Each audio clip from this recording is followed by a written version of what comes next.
This is uh, this is the narrative of Frederick Douglass, chapter 8. For those of you who have been following along with the story that I've been reading, this is chapter 8. In a very short time after I went to live at Baltimore, my old master's youngest son, Richard, died. And in about 3 years and 6 months after his death, my old master, Captain Anthony, died, leaving only his son, Andrew, and daughter, Lucretia, to share his estate. He died while on a visit to see his daughter at Hillsborough. Cut off thus unexpectedly, he left no will as to the disposal of his property. It was therefore necessary to have a valuation of the property, that it might be equally divided between Mrs. Lucretia and Master Andrew. I was immediately sent for to be valued with the other property. Here again my feelings rose up in detestation of slavery. I had now a new conception of my degraded condition. Prior to this, I had become, if not insensible to my lot, at least partly so. I left Baltimore with a young heart overborne with sadness and a soul full of apprehension. I took passage with Captain Rowe in the schooner Wildcat, and after a sail of about 24 hours, I found myself near the place of my birth. I had now been absent from it almost, if not quite, 5 years. I, however, remembered the place very well. I was only about 5 years old when I left it to go and live with my old master on Colonel Lloyd's plantation, so that I was not now between 10 and 11 years old. We were ranked together at the valuation. Men and women, old and young, married and single, were ranked with horses, sheep, and swine. There were horses and men, cattle and women, pigs and children, all holding the same rank in the scale of being, and were all subject to the same narrow examination. Silvery headed age and sprightly youth, maids and matrons, had to undergo the same indelicate inspection. At this moment, I saw more clearly than ever the brutalizing effects of slavery upon both the slave and slaveholder. After the valuation, then came the division. I have no language to express the high excitement and deep anxiety which were felt among us poor slaves during this time. Our fate for life was now to be decided. We had no more voice in that decision than the brutes among whom we were ranked.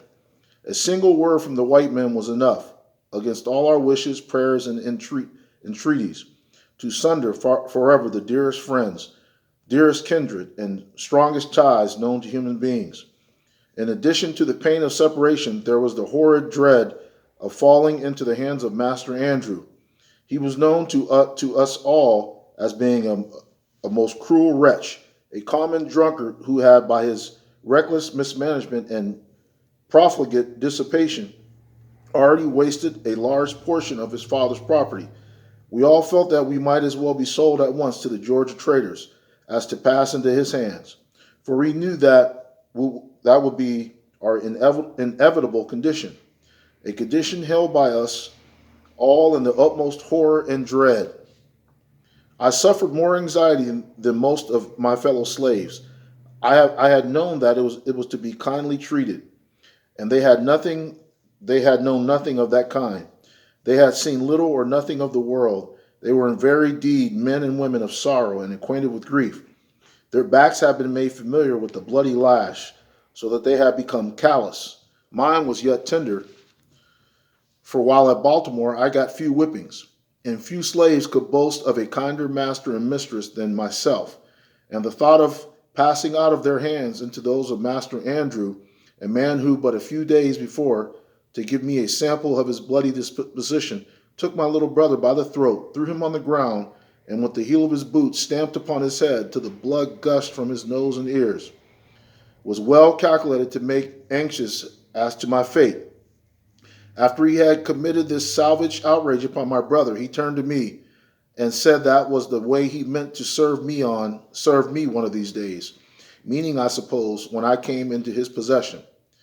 Thanks to a kind providence, I fell to the portion of Mrs. Lucretia and was sent immediately back to Baltimore to live again in the family of Master Hugh. Their joy at my return equaled their sorrow at my departure. It was a glad day to me. I had escaped a worse than lion's jaws. I was absent from Baltimore for the purpose of valuation and division.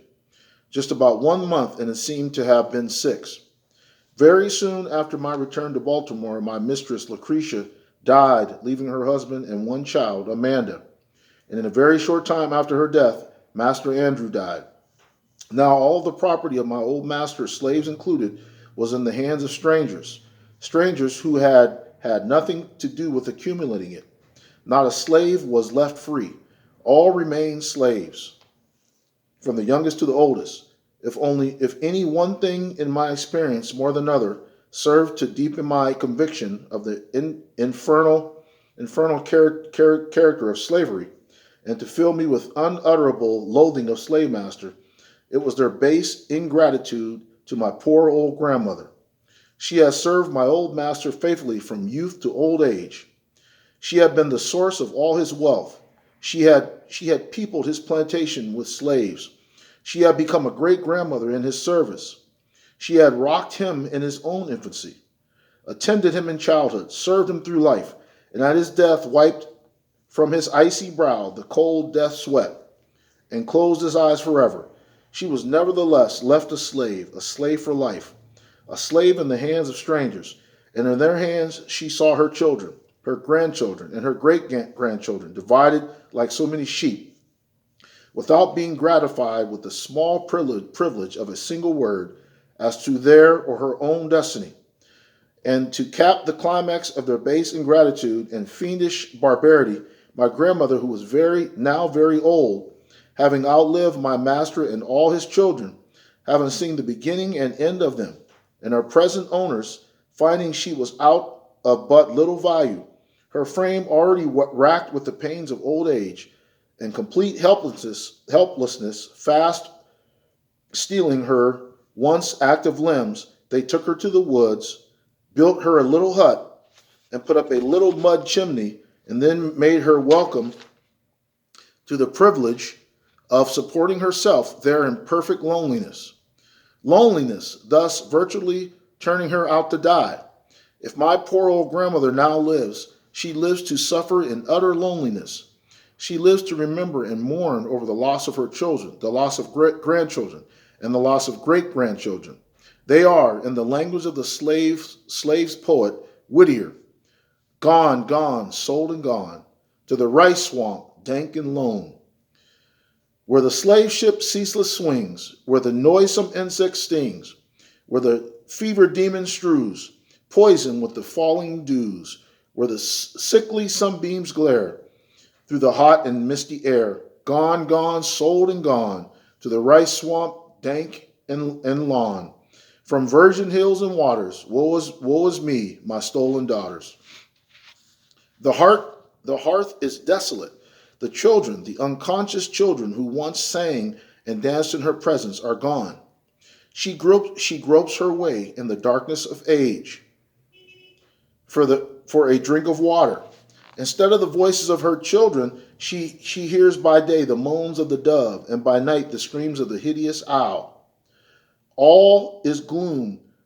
The grave is at the door, and now when weighed down by the pains and aches of old age, when the head inclines to the feet, when the beginning and ending of human existence meet, and helpless infancy and painful old age combine together, at this time, this most needful time, this time for the exercise of that tenderness and affection which children only can exercise towards a declining parent, my poor old grandmother, the devoted mother of 12 children, is left all alone in yonder little hut before a few dim embers.